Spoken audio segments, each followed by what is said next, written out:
Bom dia, boa tarde, boa noite. Seja bem-vindo, bem-vinda a mais um episódio do nosso podcast e nosso canal A Vida é um Processo. Hoje estou aqui para a gente conversar a respeito de um assunto que é muito discutido atualmente.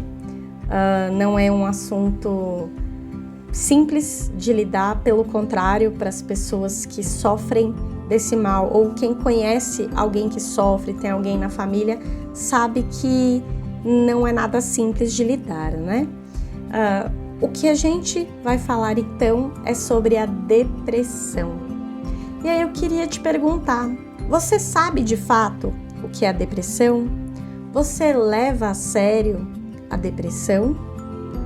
Porque às vezes tem pessoas que elas não conseguem compreender totalmente. Às vezes acham, né? Tem aquelas pessoas que falam, é uma frescurinha, é falta do que fazer. Sempre tem aquelas pessoas que vão soltar aquele tipo de comentário que você fala, meu Deus, a pessoa realmente falou isso? Pois é. Enfim, acaba acontecendo essas coisas, sim. Mas se você é uma dessas pessoas, eu já te convido a refletir sobre o que é a depressão. Eu vou comentar aqui com você como eu enxergo a depressão. As pessoas, elas têm diversas experiências na vida e muitas delas não são fáceis. São os processos que a gente fala tanto aqui no canal, né? Então, sejam doenças, seja a perda de entes queridos, sejam experiências dolorosas. E assim, eu creio que cada feridinha dessa vai se acumulando dentro do nosso coração, vai se acumulando no nosso corpo. E algumas pessoas podem ter mais facilidade de lidar com essas dores, podem conseguir exteriorizar, né? Conseguir superar essas dores, essas dificuldades de uma forma um pouco mais fácil, um pouco mais simples. Mas tem pessoas que às vezes não têm a mesma facilidade. E indo um pouco mais além, às vezes tem pessoas que não têm mesmo muito tempo de processar aquilo que acontece com elas. Então, aquelas experiências, então começa a acontecer uma coisa atrás da outra, e aí você mal tá se recuperando de uma, já tem outra, e já tem outra, e já tem outra. Eu imagino que é assim, uma figura de linguagem para te ajudar a entender, é como se fosse um mar cheio de ondas grandes, ondas que podem te derrubar, ondas que são daquelas ondas complicadas, né, da gente nadar quando a gente está no mar. Imagine que o mar está bravo. E aí é como se você passasse por uma onda e aí, de repente, você tá voltando, né, para a superfície, para você respirar, tá vindo outra onda. Aí você mergulha de novo e você tá voltando para cima para se recuperar de novo, veio outra onda. E assim sucessivamente. Chega uma hora que você vai se cansando de tanto você mergulhar, de tanto você nadar, e fica um processo que não é nada fácil de você lidar, né? Eu sei que essa forma que eu expliquei é até um pouco, como eu posso dizer, agoniante, né? Da gente se imaginar numa situação dessas, mas é assim, de fato, que eu enxergo. Quando a gente tem vários problemas e a gente não tem o tempo para processar, essas dores, essa angústia vai acumulando dentro da gente. E nem sempre tem pessoas, né, como a gente falou, que conseguem se esvaziar dessas angústias, porque o ideal seria, né, você superar, você seguir em frente, mas nem sempre é tão simples assim. E aí é quando esse conglomerado de situações, esse conglomerado de dores se acumula no nosso peito, no nosso coração, na nossa mente, e a gente começa a entrar no quadro depressivo. Eu não estou falando aqui como alguém que está dizendo o que acha, o que pensa de algo que enxerga lá distante. Eu estou falando aqui como uma pessoa que também faz tratamento, que também fala com médicos, que também pesquisa, porque eu sei na pele o que é sofrer de depressão. Mas eu sei também que ela pode ser vencida, ela pode ser amenizada, né? Dá para você diminuir os sintomas da depressão, dá para você lutar contra. É o que eu faço todos os dias, então eu te falo porque eu estou aqui em frente às câmeras para te falar isso. Tem gente que às vezes pode ter vergonha de falar, tem gente que às vezes não quer admitir, tem gente que tem dificuldade com isso, mas eu tô aqui. E eu tô aqui para te falar que nós estamos juntos, que a gente consegue. Você não está sozinho. Eu não me sinto sozinha, eu não estou sozinha. Em alguns momentos, a depressão quer falar pra gente que a gente tá sozinha. A depressão quer falar pra gente que a gente não vai conseguir, que a gente não vai prosperar, que a gente não vai conseguir lidar com essas dores. Mas a vida é um processo, e é um processo que é doloroso, mas que vale a pena. Porque existem, assim, momentos da vida que são tipo vazios. Momentos em que acontecem tristezas, momentos difíceis. Porém, o que torna a vida especial é que é como se fosse o céu, né? Existem algumas estrelas que a gente foca nelas, aquelas estrelas que são os momentos de felicidade. E essas estrelas são elas que fazem brilhar os momentos que a gente tem que se apegar e seguir em frente. Então, quando a gente está no meio de uma crise, é importante a gente focar nas coisas simples, nas coisas bonitas, nas coisas lindas que Deus fez, na natureza. Então, tirar aquele momento para você mesmo, para você respirar, para você colocar o pé na grama, para você apreciar os pássaros, para você também poder, claro, olhar as estrelas, a lua, para você, enfim, observar como tem coisas simples, pequenas e belas que mostram pra gente que são as estrelinhas, né? Que não tem só aquela escuridão, aqueles problemas, mas existem sim as estrelinhas, que são elas que fazem a gente brilhar, a gente seguir em frente, né? A gente não desistir. E hoje eu estava lendo a Bíblia e eu estava lendo o primeiro livro de Reis. E assim, vou explicar um pouquinho aqui para você entender. É uma época em que Davi foi o rei, depois passou para o Salomão, que é o filho dele, e o Salomão, ele pegou e ele não fez as coisas como Deus queria que ele fizesse. Ele fez, claro, coisas muito boas, mas ele teve umas falhas que para Deus, assim, Deus não se agradou nada disso. O que Salomão fez? Ele se casou com muitas mulheres que acabaram influenciando ele a adorar outros deuses, que é algo que, assim, Deus abomina, né? Deus não quer que a gente adore imagens, que a gente adore outros deuses.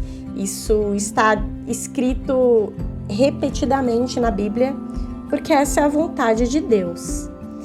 E Salomão adorou deuses, ele acabou se envolvendo com as crenças das esposas deles, que eram de diversas regiões, né? Não exatamente ali do povo dele, né? Do povo que acreditava em Deus. Então Deus, o que ele fez? Ele não tirou o reino de Salomão, porém ele falou que o filho de Salomão não iria mais reinar sobre toda Israel e Judá. Ele iria reinar somente sobre Judá. Ou seja, tudo isso acabou acontecendo por conta dessas atitudes do Salomão que não foram de acordo com o que Deus queria. Sendo assim, a descendência de Salomão continuou reinando sobre Judá. Já Israel teve várias mudanças de reis. Então, era basicamente um rei tentando derrubar o outro, um tentando tomar o poder do outro, e aí um matava o outro, e quando um tomava o poder, ela matava a família de todos os que sobraram, né? Todos os que estavam vivos ainda do rei falecido, para assegurar que ninguém ia lutar pelo trono. E assim foi indo, né? Com o passar do tempo. Até que chegou um rei que se chamava Acabe. Acabe se casou com Jezabel. E ele diz na Bíblia que ele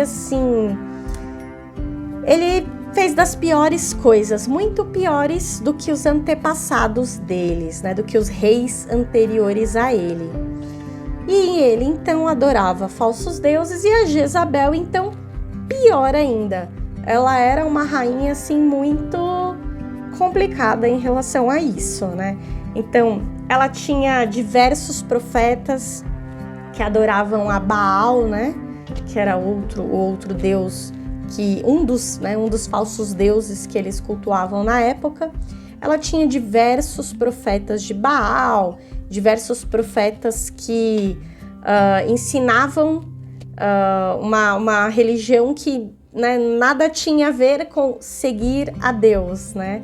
Não focavam em seguir a Deus, focavam em seguir um monte de coisas que eles acabavam, enfim, né, aprendendo e passando um para o outro, e sacrificavam animais e ofereciam sangue deles, enfim. Tinha diversos rituais que eles acabavam fazendo para cultuar esses falsos deuses. E eis que então Deus levantou um grande profeta chamado Elias. Então Elias, um homem de Deus, um profeta, foi conversar com Acabe e falou para Acabe: pela vida de Jeová, vou citar aqui a parte da Bíblia, tá? Então estou no primeiro livro de Reis, capítulo 17, versículo 1. Ele falou: pela vida de Jeová, Deus de Israel, em cuja presença estou, não haverá neste ano nem orvalho, nem chuva, senão conforme a minha palavra. Ou seja, cansado de ver tudo isso que Acabe fazia, a esposa dele, toda essa adoração a falsos deuses, ele pegou e ele falou: não vai chover, e eu tô falando isso em nome do Deus de Israel. E só para você ter noção, Acabe ficou extremamente nervoso, porque ia acabar com as lavouras. Imagina ficar sem água, né? Às vezes a gente, com algum problema, igual aqui em São Paulo, com a Sabesp, já fica desesperado. Imagina, você vai ficar sem água, né? O que você vai fazer? E fica desesperado, então quer mandar matar ele, quer acabar com isso, acha um absurdo. E Deus cuida de Elias, então ele manda corvos para ajudarem Elias. Então ele fica escondido, né, perto de um rio, escondido ali, e os corvos levam para ele pães, levam para ele carne, e ele tem ali a água, né, ali do riacho, para que ele possa se sustentar. Aí Deus manda ele ir para Sarepta, onde ele encontra uma mulher viúva que acaba sustentando ele, né? Só que ela, só para você ter noção, ela não tinha muito pão, ela já estava se preparando para morrer, ela e o filho dela, porque ela não tinha mais como se sustentar. E Elias pede para Deus, e Deus assim o faz, de multiplicar o azeite, de multiplicar a farinha, e eles conseguem ter pães assim por muito tempo, né? Tanto para sustentar ela, o filho dela, como também Elias. E um pouco mais adiante, o filho dela acaba morrendo. E Elias pede para Deus para fazer o menino voltar a ter vida. E Deus permite também e faz o menino voltar à vida. Aí, depois de 3 anos que já estava sem chuva, estava uma grande seca ali na região de Samaria, que era onde estava, né, o Acabe, onde estava ali o povo. E a seca grande, aquela situação desesperadora. Aí Jeová fala com Elias e fala: olha, eu vou fazer chover novamente. Então vai lá e fala para o Acabe que agora vai voltar a chover. Então Elias vai até o Monte Carmelo, aonde ele também mandou mensagem, ele chamou o rei Acabe e falou para trazer o rei Acabe, para trazer o povo, para trazer todos os profetas de Baal, para trazer todo mundo. Todo mundo era para ir lá para o Monte Carmelo. Então, quando chega lá, ele pega e ele fala o seguinte. Aí vamos lá, vou ler o trecho da Bíblia. Então, primeiro livro de Reis, capítulo 18, o versículo 22, vou começar a ler. Então disse Elias ao povo: eu sou o único que fiquei dos profetas de Jeová, porque eles tinham mandado matar todos, tá? Só para você ter noção. Continuando. Mas os profetas de Baal são 450 homens. Deem-se-nos, portanto, 2 novilhos. Ou seja, então vamos pegar 2 novilhos.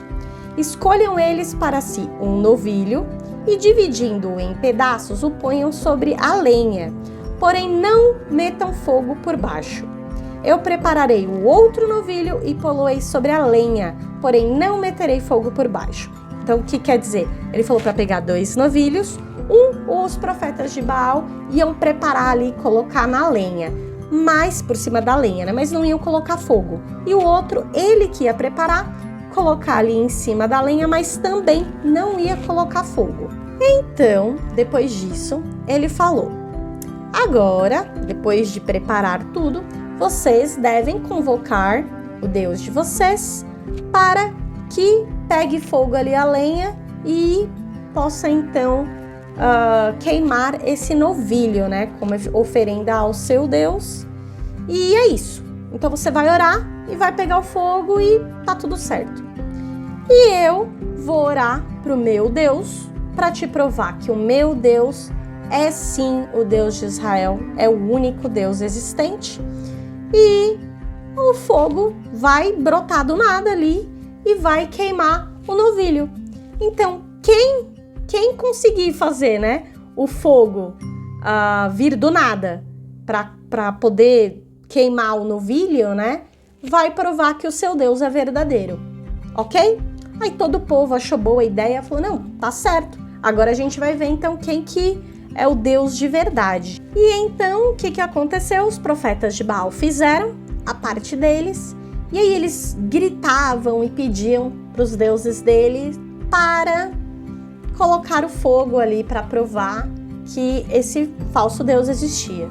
E o que aconteceu? Nada. E aí eles cortavam, né, o braço deles, enfim, colocavam lá sangue e cultuavam, e nada.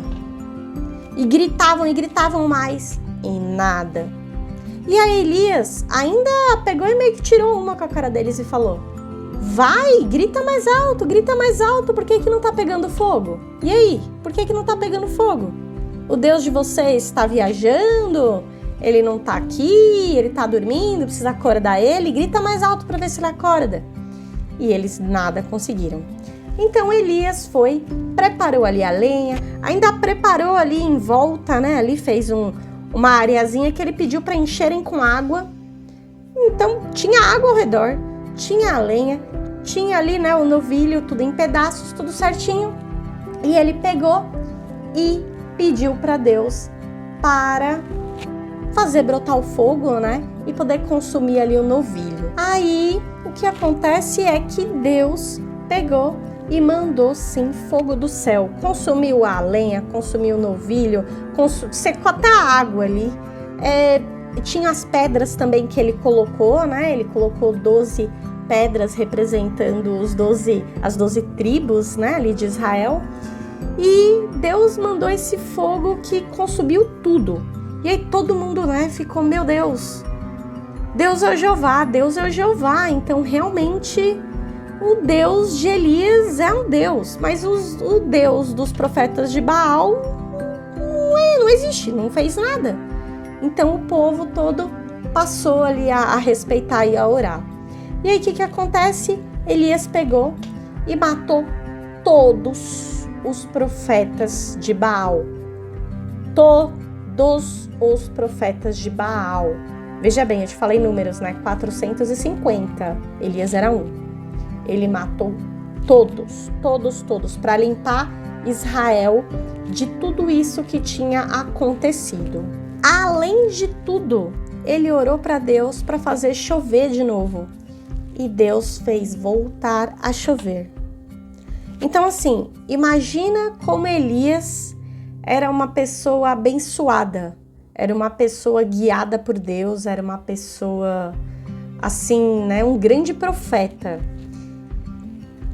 E uma pessoa assim, uma pessoa que era tão conectada com Deus, uma pessoa tão iluminada, né? Depois de fazer tudo isso, imagina que acaba entrando numa tristeza profunda. Você consegue imaginar isso?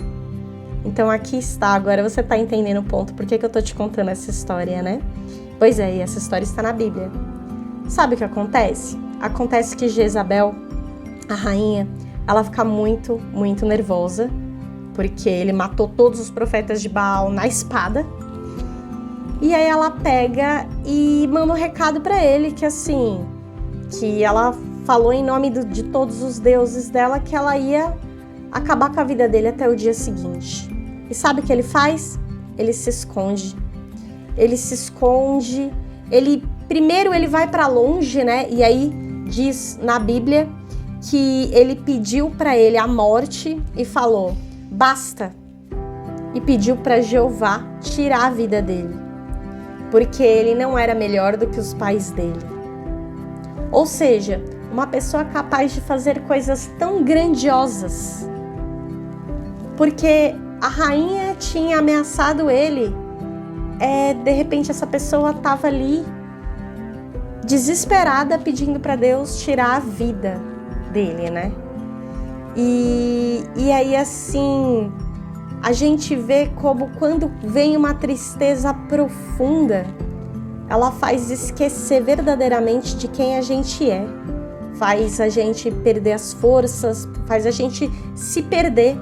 No caso de Elias, ele tinha Deus super, hiper, mega apoiando ele, mas ele foi cegado, né, pela preocupação da Jezabel matar ele, né? E ele falava, meu Deus, eu fiz tudo isso, eu fiz tudo que era certo, eu fiz tudo que eu tinha que fazer, e agora ainda assim vou ser morto igual todos os outros profetas foram.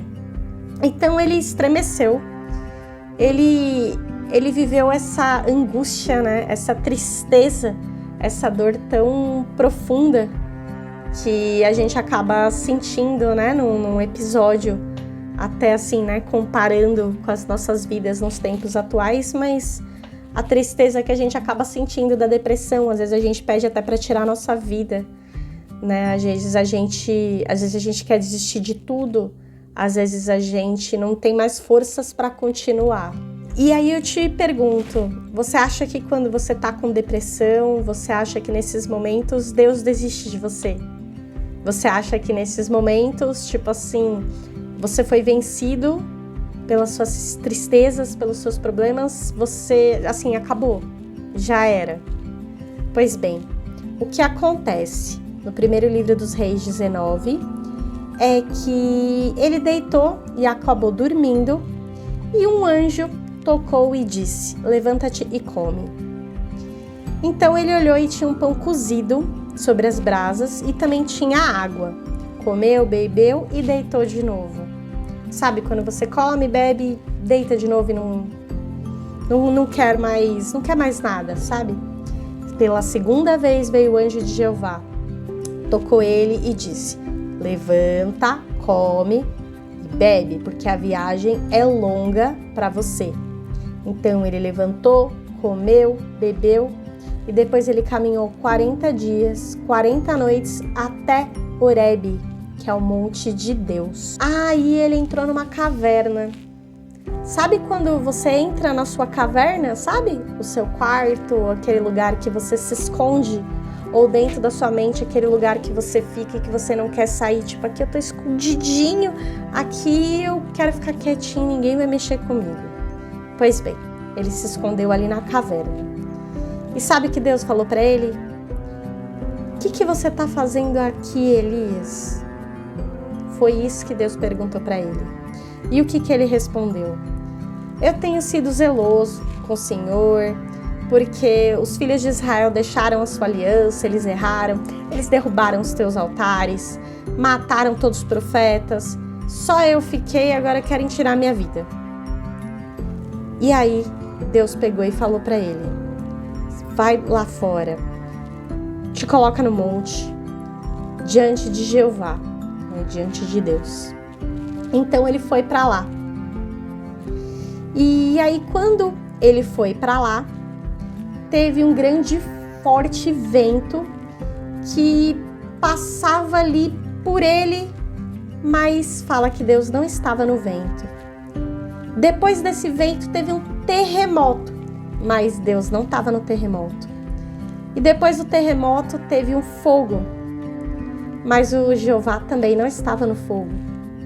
E depois do fogo teve uma voz no silêncio, né? Tipo assim, uma brisa.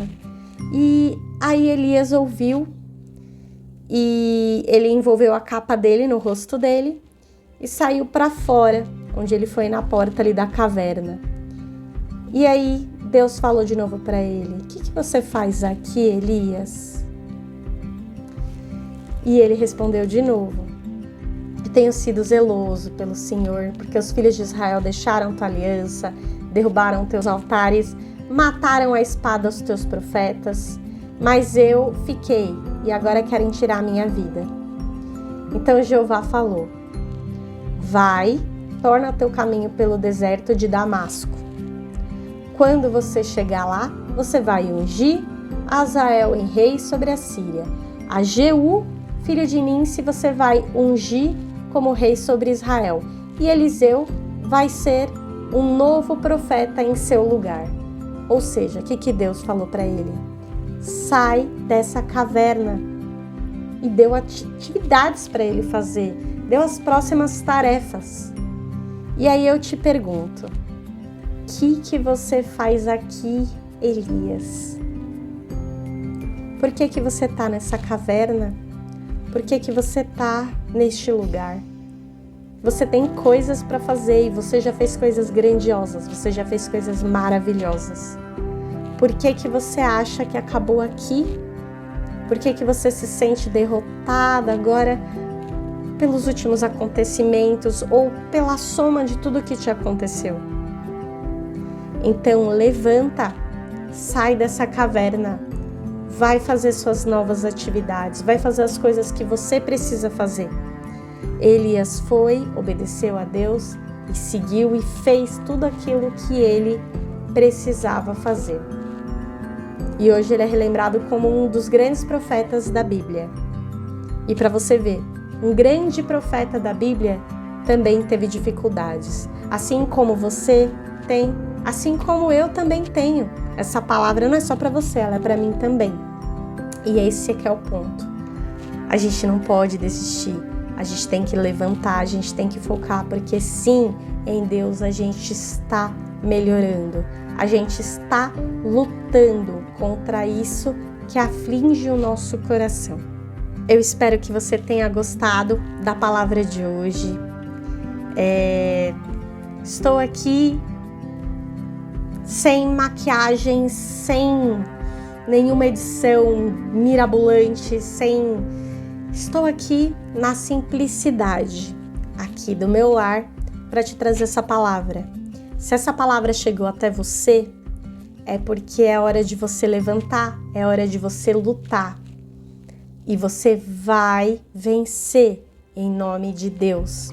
E quando tiver difícil, pede ajuda para Deus, porque Deus vai te trazer o pão, Deus vai te trazer a água, Deus vai te trazer o anjo, Deus vai agir de formas que às vezes a gente nem sabe explicar, a gente nem espera. Não que exatamente vai aparecer um terremoto, né? Ou um vendaval, ou vai aparecer um fogo, né? Mas às vezes Deus vai mandar alguém para te ajudar, às vezes Deus vai colocar oportunidades na sua vida. Só que Ele precisa que você saia. Não porque Ele precisa, mas porque você precisa e porque Ele quer o seu bem. Então essa palavra é para você sair dessa caverna. Vai para cima. Vai à luta. Não tenha medo de Jezabel. Não tenha medo das dificuldades que tentam te derrubar. Porque maior é o seu Deus que anda com você. Tá bom? Então, eu realmente espero que você tenha gostado dessa mensagem. Te convido a estar sempre aqui no nosso canal, seja no Spotify, no YouTube, você é convidado também no Instagram. E compartilhe também essa mensagem com pessoas que precisam ouvir, porque é sobre isso, esse trabalho, é sobre a gente se ajudar, é sobre a gente poder se apoiar, né? Uma mão puxando a outra. Nós somos irmãos, a gente tem que se apoiar, tá bom?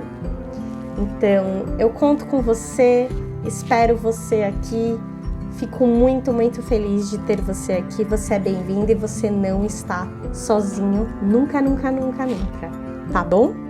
Que você tenha aí um restante de semana maravilhoso e abençoado. Um abraço e um beijão no seu coração.